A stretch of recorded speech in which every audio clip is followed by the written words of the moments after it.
Today is all about scent trails, which might be an afterthought for a lot of people. You know, when you're thinking about picking out a scent and what you're looking for, generally it's good performance, so longevity, projection kind of tied into one there. And then also just complement factor. Those are a couple of the main things, maybe versatility following after that. But one thing that is really, really powerful is the scent trail that your fragrance leaves. And oftentimes you'll find that, especially with the ones we're going to be talking about here, they smell significantly better in the air versus just spraying it on your skin and smelling it close up. You might not think it makes a difference until you start experiencing it for yourself, and then you realize it can drastically change how the scent behaves and the type of results you get from it. So that's what we're talking about. These fragrances leave a wonderful scent trail. I personally think they happen to smell better in the air versus up close. So keep that in mind when you're testing these for yourself, and just when you're testing anything in general. Don't just give it a spray and smell it and have that be the deciding factor. Try to let it air out, you know, give it some room to breathe and try to see if you can catch some whiffs of it in the air. It might surprise you just how different it is and how much better it might be. First one, and it's a great example, Mancera Cosmic Pepper.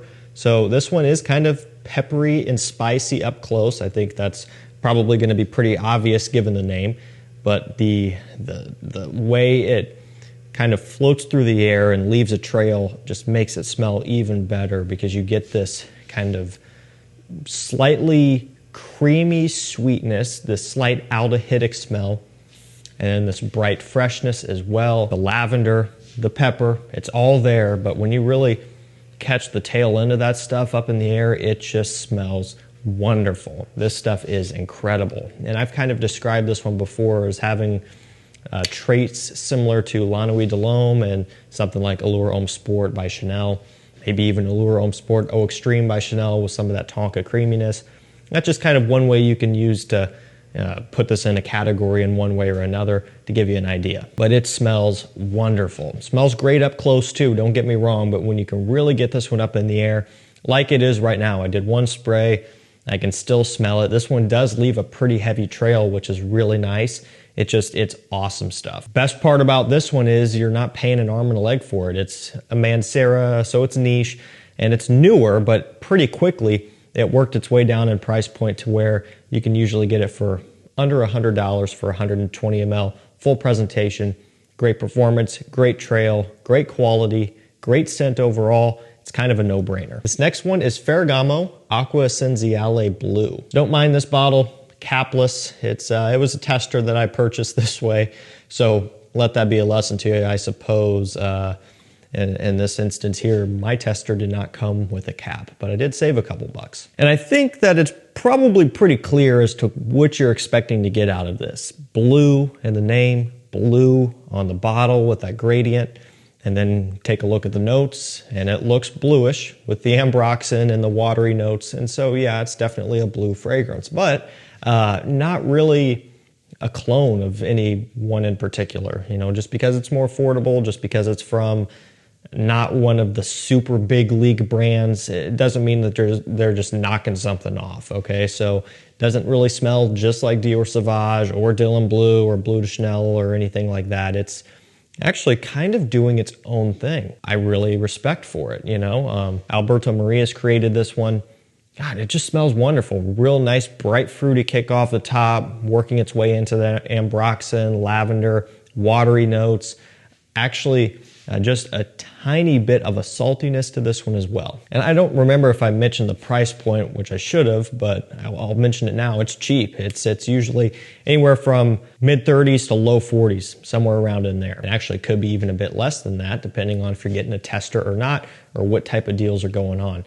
But you're definitely not going to be paying $50 for this stuff. It's pretty much always going to be under that, or at least it should be. You know, so don't go paying an arm and a leg for this because you don't have to. And it smells nice up close, of course, right? Most of these do, but I think this one smells a lot better in the air. Let's go for Replica Coffee Break up next. You probably have a good idea of what this one's going to be all about. It's got a nice coffee cappuccino accord going on.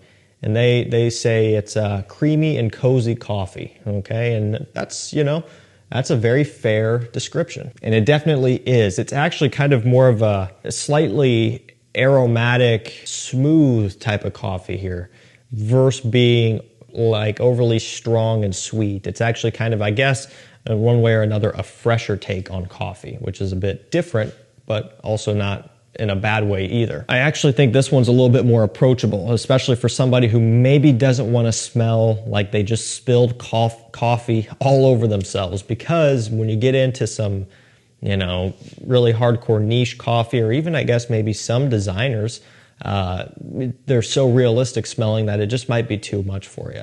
And I don't really see that here as much. I think it's more, I don't know. I mean, it's designer, obviously. And it does have a real nice roasted cappuccino smell.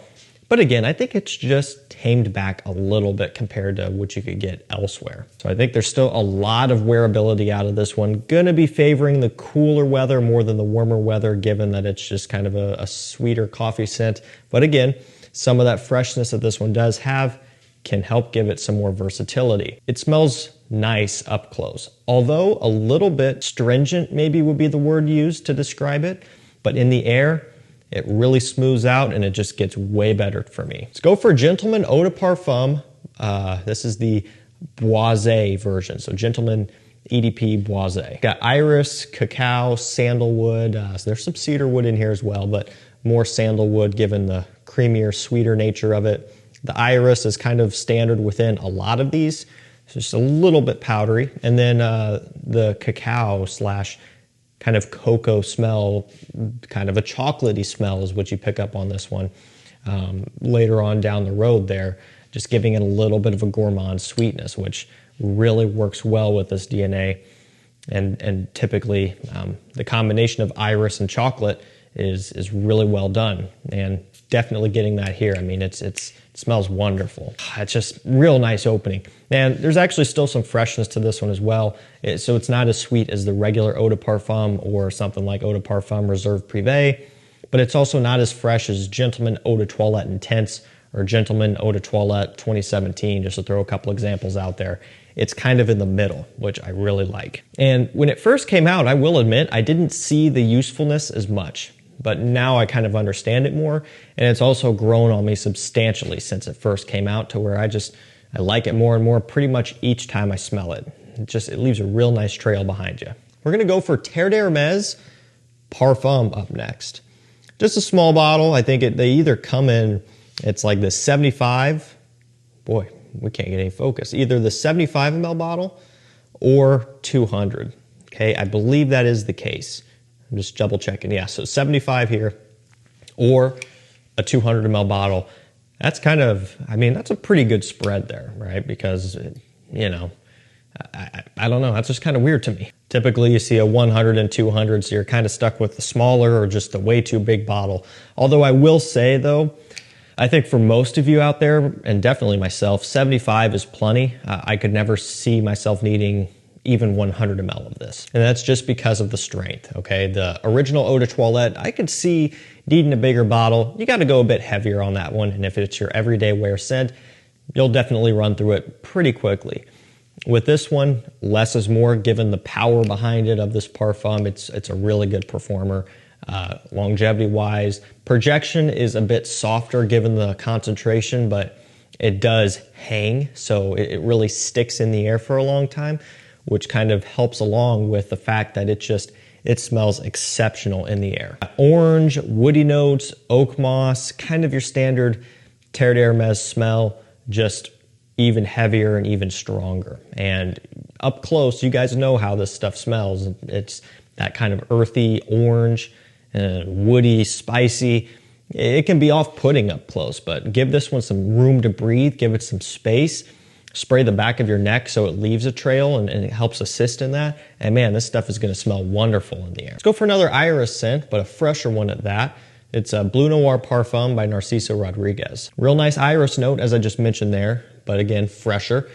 And then you just get basically the Bleu Noir DNA, the woods and the musk, essentially is what this one is. So it's woody, musky iris. If you've smelled Bleu Noir, Eau de Toilette, Eau de Parfum, kind of picture that with a little bit of an iris twist, and you've essentially worked your way into something like this. But I like it because shakes things up a little bit. For me, sometimes the eau de toilette, the eau de parfum, they're just a little bit too bland for me. Just, they're great scents, don't get me wrong, but just woods and musk and that's it. No real substantial character to them, and I just find the wearing experience on those to be a little less exciting. Whereas something like this one, again, it changes things up a bit, and it's to me a vast improvement. Smells nice up close, but smells even better in the air, and it's pretty affordable too, great quality. Let's go for Kilian Angel Share up next, okay? And we are running down to the end here. We're gonna keep it pretty short and simple. But Angel Share is very popular. It's one of the more popular kind of newer releases from Kilian. Definitely was hyped up and then cloned a whole bunch of times. And I think they still are releasing clones of this stuff. And I was gonna say that was crazy, but then when you think about it, I mean, look at what's been going on with Aventus for the past, 10, almost, about 15 years now. I don't know when exactly the clones started, but at least a good solid 10 years of that stuff just being cloned left and right. This one's got cognac, cinnamon, and praline. Real nice and sweet. Very sweet. That praline is no joke. It's gourmand, boozy, and not for the faint of heart. So if you're somebody who doesn't like sweet fragrances, stay far away from this because it's something else.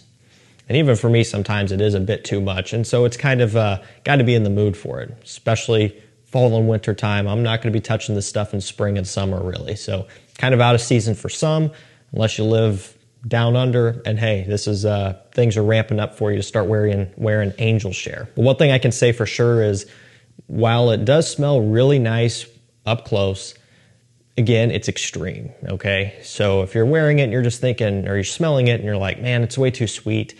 It is, could be, but give it some space, give it some room to breathe. And the trail that this one leaves, it does kind of lighten up a little bit, and it's not quite as overbearing. This one definitely excels in its scent trail. We're gonna finish this video with Hugo Boss, the scent Magnetic. It's got Maninka fruit, bran, and vanilla. That's all they give you. Fair enough. What I'm happy to see though is that we have Maninka fruit, because in the scent Elixir, they eliminated that. I've got no good reason as to why. I mean, come on, this line has been built on that note. That is what these fragrances are about. Maninka fruit. I don't think up until the scent Elixir, I don't think any of them have excluded that note. So really, but whatever. And actually, to be fair, I do enjoy the scent Elixir. It's not one of my favorites, but it's nice. They didn't completely ruin the scent. I just, I don't know, I guess I'm a creature of habit, and when one line is built around a note, I like to see it there. And the brand, what is that? Well, it's kind of a weedy smell. Kind of gives you the illusion of just a little bit of a boozy kick, although not very extreme. It's got this, I believe it's a, did I write it down? I just wrote down vanilla, but I believe it's like a bourbon vanilla, or maybe a Madagascar vanilla, one of the two. That kind of went into specifics on it. Maybe that could allude to just a little bit of a boozy kick, because vanilla will do that depending on what type of derivative it is.